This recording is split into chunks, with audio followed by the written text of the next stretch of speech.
One sunny afternoon, little Sara visited her grandfather's house. It was a beautiful old house with creaky stairs and lots of hidden nooks and crannies. Sara loved exploring every time she came. This time, she decided to venture into the attic, a mysterious place filled with forgotten treasures. As she rummaged through boxes and old furniture, she stumbled upon an old, dusty toy train. It was yellow and blue, with a little steam engine and several tiny carriages. Sara picked it up, curious about its story. She carefully carried it downstairs to her grandfather, who was sitting in his favorite armchair, reading a book. "Grandpa, look what I found!" she exclaimed. Her grandfather looked up and saw the toy train.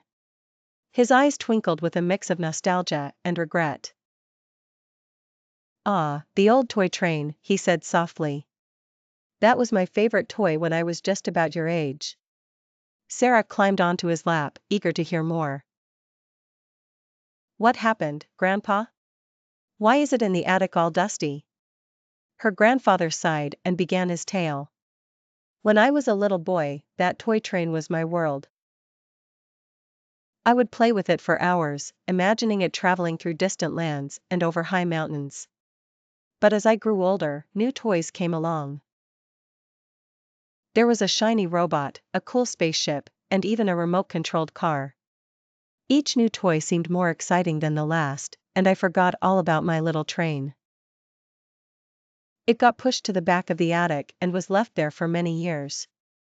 Sara listened intently, her eyes wide with fascination.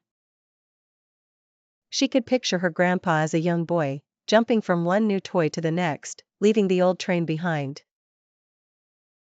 "I guess it's easy to forget our old friends when new and exciting things come our way," Sara said thoughtfully.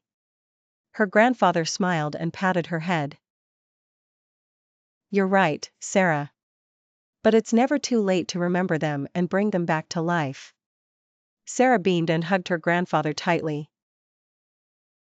"Can we make it our special project to fix the train and play with it together?" Her grandfather's eyes lit up with joy. "I would love that, Sara." And so, they spent the rest of the afternoon cleaning and repairing the toy train. They polished its red and silver paint, fixed its wheels, and even set up a little track for it to run on.